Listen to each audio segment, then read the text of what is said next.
Welcome to How to Talk to Kids About Anything with Dr. Robyn Silverman, a podcast loaded with practical tips, powerful scripts, personal stories, and simple steps to make even the toughest conversations easier. So get ready to get the information you need to make the impact you want from someone you trust, your friend, parenting expert, Dr. Robyn Silverman. As parents of kids who've been marked as difficult, we need an alternative roadmap to guide us where conventional parenting tools have failed. We need a way to calm the chaos. My next guest explains that there are 5 steps to calming the chaos, each step bringing us closer to family success, even as emotions run high, so that we can build a safe haven in our homes that support healthy kids. Dayna Abraham, best-selling author of Calm the Chaos, a fail-proof roadmap for parenting even the most challenging kids. She's a national board-certified educator, parent of 3 neurodivergent children, and an ADHD adult herself. Dayna brings a unique and out-of-the-box perspective that I know you're going to love. She brings us to parents raising kids in the modern world. Through her compassionate framework, Calm the Chaos, she has helped millions of desperate parents around the world find peace and meet the children where they're at when conventional parenting tools have failed them. Welcome, Dayna, to How to Talk to Kids About Anything. Oh, I am so excited to be here. Thank you for having me. Well, I'm thrilled to have you. Before we go really deep into calming the chaos, can you tell us what lights you up? Oh my goodness. So what lights me up is seeing when a parent who has struggled to connect with their kid, to understand their kid, when they finally have that light bulb go off and they see the kid in front of them for who they are, for all their amazingness, for their struggles and their superpowers on both sides, and they're able to really just accept the kid they have. When that happens, I'm like, yes, we are onto something. So, yeah. Yes. It's so important to see our children as a whole being, not as a label, not looking to lead with their deficit, but understanding the challenges that they have and understanding their strengths, which so often can get carried, can get obliterated by those negative labels. Now, you have a 5-stage roadmap for helping parents calm the chaos. While we will get deeper into some of these, can you give us just a brief overview of what these 5 stages are, from surviving to thriving in the everyday? Absolutely. So one of the things that I found after working with parents is that a lot of times they get dropped off in the deep end. So they get dropped off at, here's how to create systems, here's how to create a family that works together, that is thriving. And if they are in the trenches, if they are dealing with arguments and fights and battles, and there's a lot of stress and overwhelm, then they can't access the amazing information, tools, and strategies that they've been given. And so that's where the 5 stages were born. Is it starts you out at really that really chaotic moment. I think of it as a storm, a lot like the natural disasters we have going on in the world right now. It's just, this is your hunker down phase. This is get everyone to safety, make sure you as the adult are making sure you feel psychologically and emotionally safe so that you can be that presence in the heat of the moment and just ride it out. It's not about fixing, it's not about solving. Once we're able to have that calming groundedness as ourself, now before jumping into solutions and problem solving, we actually have to renew our energy source, because after anyone has ever been through an argument with a spouse, if you've ever been through an argument with a kid, you come out and you feel completely depleted. And a lot of times we jump into trying to then fix or solve or get ahead of it for the next time. We really need to take a moment to pause and take care of our own energy so that when something else comes up, we have enough in our reserves to be able to handle whatever comes our way, whatever difficult conversation, whatever stressor, whatever new challenge comes our way. So that's stage 2, is just that time and energy reserves. Stage 3 is where we are now trying to diffuse the bomb that's in front of us. So I like to think of this as your plan for how you are going to show up in the heat of the moment. And now that you know how to stay grounded, and you have enough time and energy in your own tank, you're then able to start using some of the scripts and be able to show up and connect with your kid and show empathy and validate them. But if you aren't calm to begin with, you're not going to be able to access that. Your kids are going to see it written all over your face. So this is more about how you're showing up. It's not about talking it out. It's not about problem solving, but it's just minimizing the damage in that most heated moment. Once we have that, now we can start involving our kids. We can jump to stage 4, which is where we're getting proactive. We're starting to get ahead of the moment. We're starting to really hone in on what is the one biggest challenge in our family right now that's causing the most disconnection, that's causing the most stress for us. Who has the most needs right now that we really need to focus on, and how do we get ahead of it? What is really going on here? How do we problem solve? How do we skill build? And what is the plan that's going to help us all move forward here? And then once you have that, now you can start kind of expanding that beyond just the one child you might be struggling with, or the 2 siblings that might be struggling together, or you and your spouse that might be struggling. And now you can look at it more like an ecosystem, and you can create a family team that works together, that understands each other's needs and wants, and even their own sensory preferences and their own makeup of how they work and react and respond. And you're creating systems together as a family that help everyone in the family thrive. It's really important. And I like that you start with the person themselves, the adult themselves. And it's something that maybe we don't want to hear. If we're being honest, like checking our own self is not overly pleasant, but it's important. And in terms of how we react to tantrums and how we connect or disconnect when our child is dysregulated, how we are able to calm our own triggers, as you talk about in the book, when we're derailing or they're derailing, or how we're able to empower ourselves instead of becoming unhinged. What are some of maybe the questions we can ask ourselves, or the statements we should be saying to ourselves when our child is beginning to ramp up? That's really good. Okay, so anytime we can get curious, then it takes our brain out of that fight, flight, or freeze response, and it then puts us into a more relaxed state. You can't be in both states at the same time. So the more that you can be curious and say, I wonder. A question like that can be really helpful. I wonder why they're struggling. I wonder what is getting in their way. I wonder what is going on. If we can just say that I wonder in our head, that can be really helpful. But also having some sort of reminder ahead of time, and I talk about this in stage 1, of having an anchor that kind of de-escalates your own brain so that you're not seeing your child as the big bear who's coming to attack you.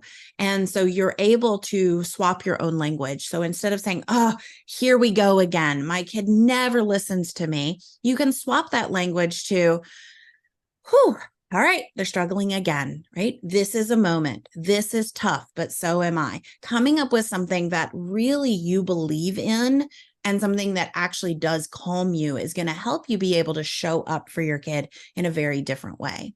And you mentioned, I remember in your book, you're talking about one of the people who came to you for assistance, and they imagine their child as a baby. That's like a helpful anchor for them. So it can be, even a visual anchor for them.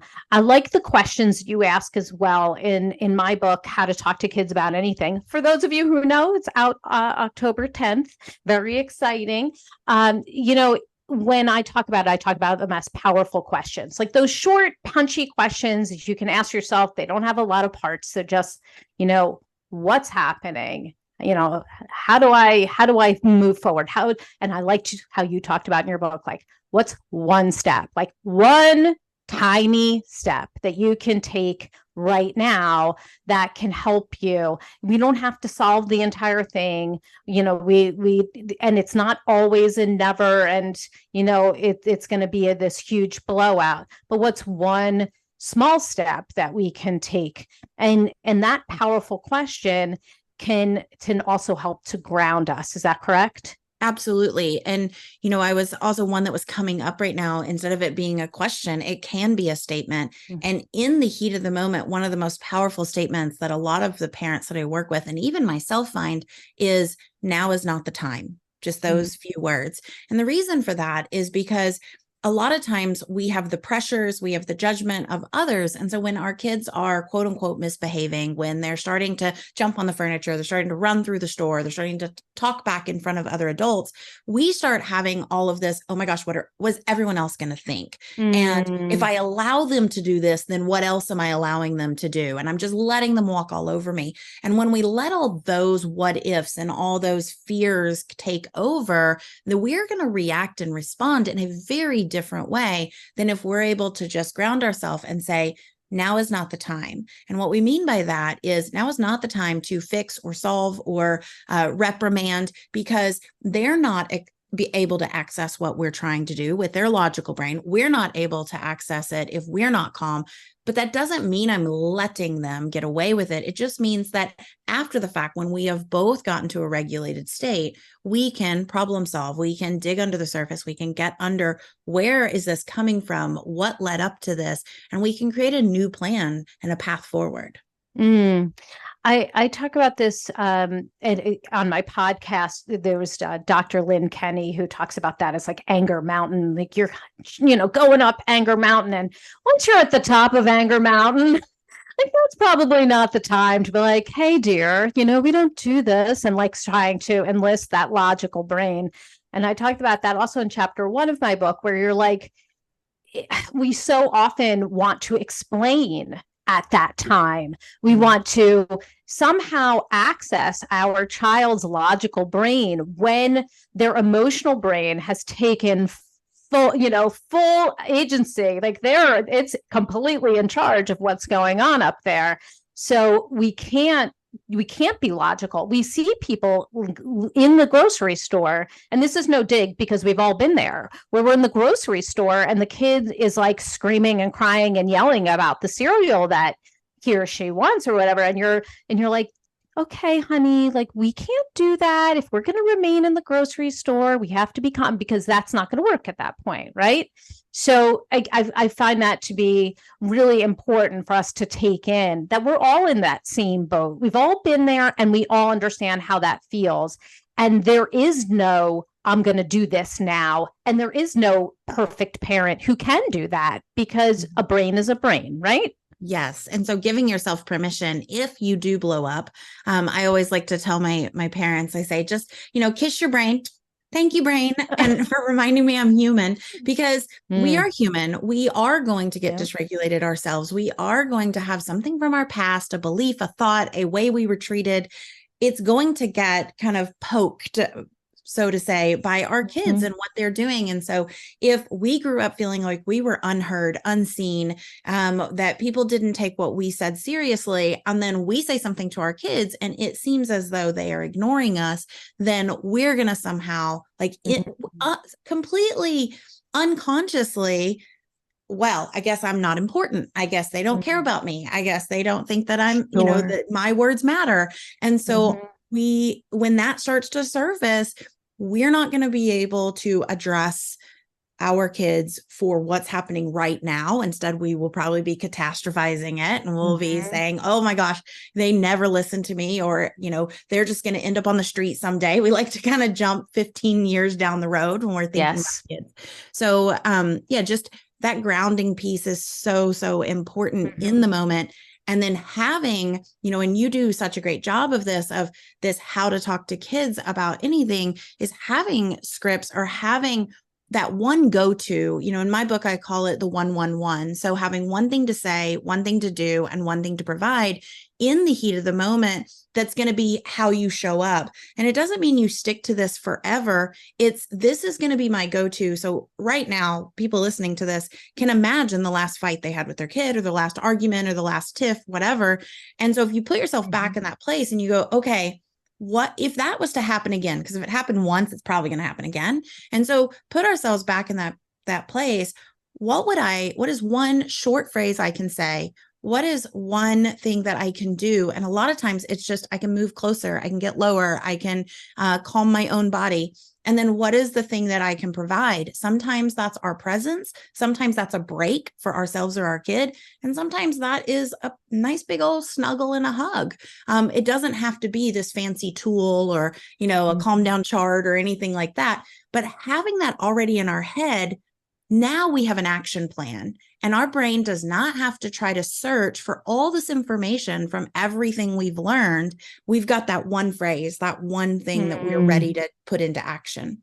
Yes, I circled that in your book, and I love that. One of the words that I say to myself when my kids are now teenagers, is just air. That's all I say to myself. I say it out loud, air, and I take a deep breath, because it's just that reminder. Because when you get really frustrated, you're holding your breath, or you find yourself getting really quick.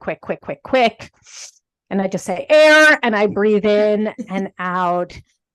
Getting air to the brain can be helpful. So I like that, just saying something really short, and it's got to be your thing, whatever's for you. This is not an emergency, whatever works for you, to just remind you, no, this doesn't happen all the time. This is happening right now. I want to do a section with you that I usually call "Don't say this, say that," but I'm going to do it a little different because of your book and what you actually do. And I'm going to do, "This does not mean this, it means that." Okay. This is using the common misbehavior that we often misinterpret. Okay. So when a child is being very emotional and sensitive, it doesn't necessarily mean that they're just simply whiny and too much. What can it mean? It can mean that they have a heightened sense of awareness. It can also mean that they are incredibly empathetic to other people's emotions. It could be that they are a noticer of their surroundings. It could mean that they have a very sensitive sensory system. And so all the input of the things coming in around them overload their nervous system, and then cause them to shut down, cause them to be oversensitive. A really good example of this is my daughter is very much like this. And so she had a really big day the other day, and she went to an audition for a ballet. And then she went to the store after that, bright lights, lots of sounds. Then she went to a friend's house and played. And then she went to the pool, and she came home, and it was time for dinner. And all I was doing was scratching, right like this, and she just lost it. She was like, "Oh my gosh, you were so loud. I can't handle it. I'm going to the other room." And she's 10 years old. And it was because I like to think of it kind of like a tank. It just starts to fill up, and then it just overflows, especially if your sensory system is incredibly sensitive to that input. Okay. And that's, often kids who are highly sensitive like that may just need time to alone. And that's not about you. They may need time to just interact with something calm, whether it's a book or something physical. It could be all kinds of things, but it's not about you. Yes. Now, what about when a child shows defiance, explodes often? They're not trying to be difficult and destructive and piss you off. What can it mean? So we can go two different ways here. So if we're talking about the aggression, the hitting, the kicking, the breaking the toys, it could be that they have a fight, they naturally go to the fight response system when they get stressed, when their nervous system is dysregulated. So that's their go-to stress response, is that fight instead of the freeze or the flee. And another thing is that they could be incredibly passionate about all things. And so if you really look at all the things they do in life, you might notice that they have an intensity to all the things. It might mean that they go all in on learning about dinosaurs. They go all in on robotics. They go all in on Lego. And then that means that they also go all in on the things that they want or desire or need. And the only way they know how to explain these things is through that very quick explosion. So that's one of them. Another thing that can be going on with that aggression too is going back to the sensory needs, it could be that they lack that proprioceptive input they need. And so in order to regulate their body and their nervous system, they need that big outward touch and push and pull and knocking, and that's where you might get these destructive kids that tear things up, that break things easily. And it's not because they don't care about their toys. It's not because they're irresponsible. It might just be that they have a lot of strength, and that they're not even aware of their own body and how it moves through space. On the defiant side, when you've got a kid who is, refusing to do things, when you've got a kid who is, saying no often, who shuts down, who stomps their feet, closes their arms off, and we hear of these as like strong-willed kids. And that's even like the nicer term instead of, the kind of that outdated diagnosis of ODD of like, they're just being oppositional. Well, it means that they have a plan in their head. It means that they are seeking out autonomy. They want to know what the plan is. They want to know, a lot of times these kids can think 50 steps ahead, kind of like chess players, and they're already preempting the moves, and they're getting upset about something that's 10 steps down the road, but they don't have the awareness or the language yet to tell you, this is what I thought was going to happen. This is the plan I thought was what we were going to do. And it changed suddenly. A lot of times these kids also have very rigid thinking, and they think that, this is the way it needs to be. Like everything needs to be blue. It needs to be lined up. It has to go this way. But these are also our social justice warriors who are going to stand up for things that are right for others and things that they believe in. So there's a lot of really cool things when you've got a child who is standing up. You want to lean into that and say, okay, where can we really help them speak up, but in a way that doesn't hurt others? And in the same way, where can we, what can these kids throw that it isn't these toy cars at Absolutely. my other child's head, right? Yes, you're okay. We're not going to throw these, but we're going to throw these. We can roll over here because it's safe. We can't roll over here because there's tools over here. Whatever it is that we can like go with it. So sometimes we find, and look, we're human. We often find like when our children often get into trouble or show behaviors that are destructive or what we would consider embarrassing, we might not feel very connected with them. And that is just human nature. We feel extremely frustrating. It can go against like what we thought was going to be and how it was going to go. You have something called Operation Warm Hug. What does that mean? So Operation Warm Hug, I have connection in each of the plans in all of the stages. And Operation Warm Hug is a little of two things.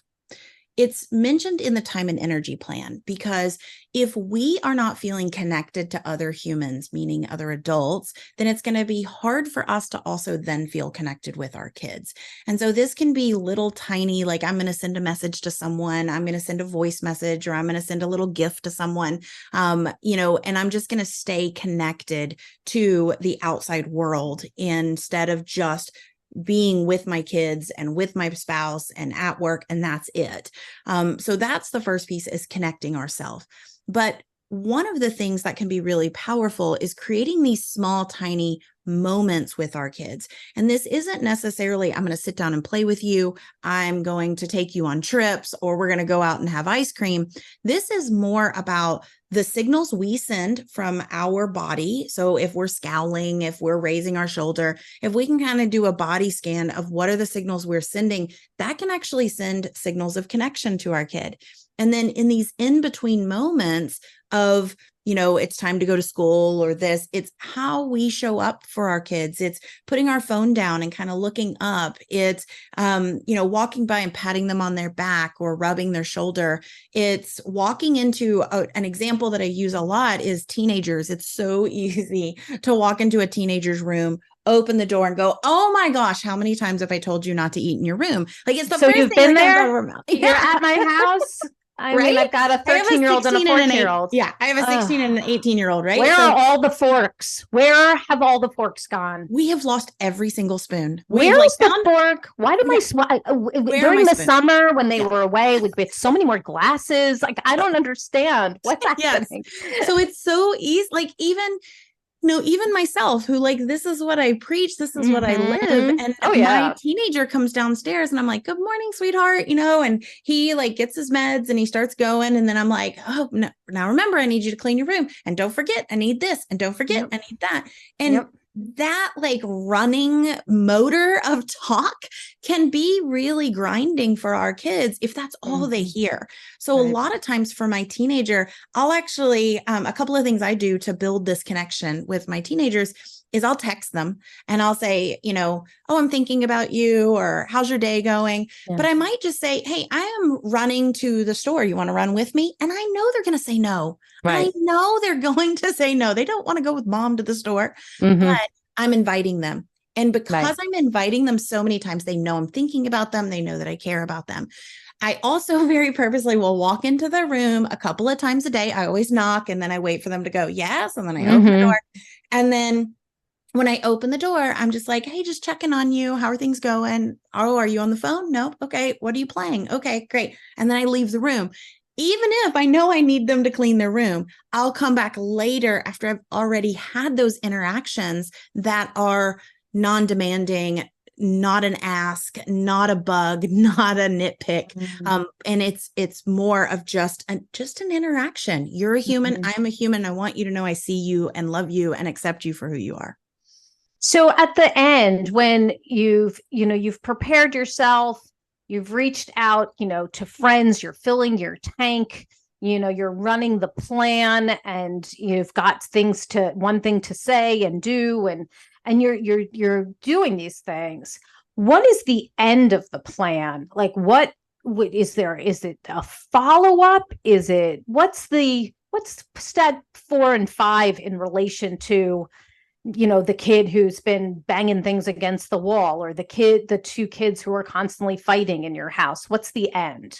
Yeah. So it's an iterative process. I like to think of it like going to get braces at the orthodontist. You don't go get your braces and the next day you have these beautiful, straight, pearly whites. Instead, it takes years and a lot of painful tweaks over time to get these beautiful, like, straight white teeth, which I don't have. So those of you listening, I haven't been through this process, but I've seen enough people do it that I'm like, yes, that's what this is like with parenting. We think it's a one and done, and we think that we solve the problem, it should be over. And I think that sets us up for failure, and it sets us up for more stress than we need. And so if we just go ahead and say, okay, this is part of the process, this is going to take some time.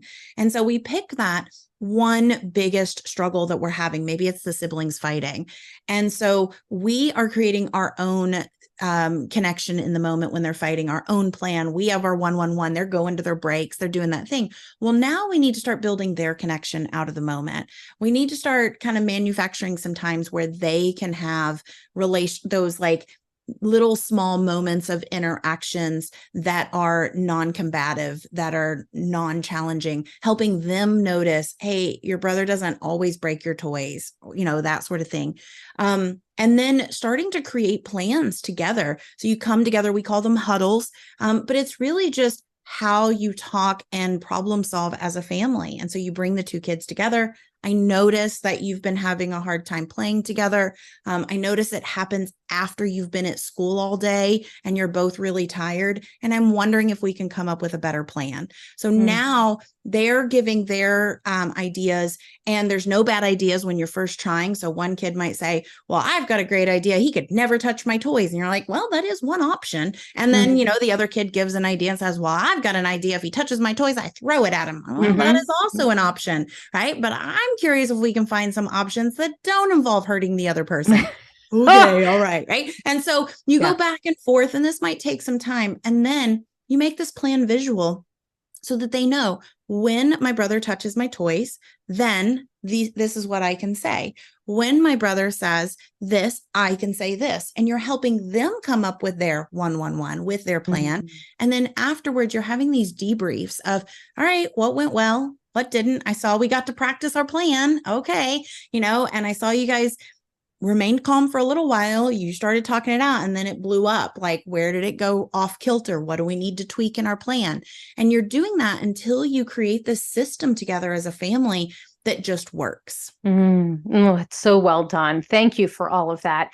Not like I will be using that later. Maybe. Okay. So can you give us your top tip? What would you want somebody to come away with after listening to this podcast or reading your book, Calm the Chaos? The biggest thing that I want parents to walk away with is threefold. Number one is that you're not failing. And I think a lot of times because of this one and done, because of this like Amazon Prime kind of world we live in where we want those quick solutions, we think that if it's not working right now, that we must be failing ourselves. And a lot of times it's a little tiny tweak to the plan that's going to make things work for us. And so don't give up. Don't put all that pressure on yourself and give yourself permission to keep iterating. The second one is that your kid's not broken. They are exactly the kid they are designed to be. And they just need you to be their guide, to see them for who they are, to kind of give them that same grace that you maybe needed as a child or that you need as an adult now, that you would want your best friend to extend to you or your partner to extend to you. And then finally, that you're not alone. Right? You've got this amazing community here, and there are communities all over the place that really have shown over the last, 10 years that parenting isn't about getting it perfect, that it's not about always knowing exactly what to say. It's not about getting it always right, but that you are not doing this alone and you can do this.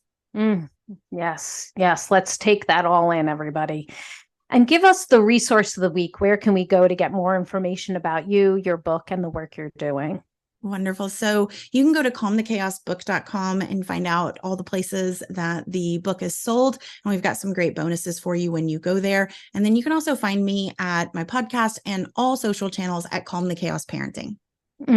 Well, thank you so very much for being on the show today, for sharing Calm the Chaos with us. The book is called Calm the Chaos, a fail-proof roadmap for parenting even the most challenging kids, by Dayna Abraham.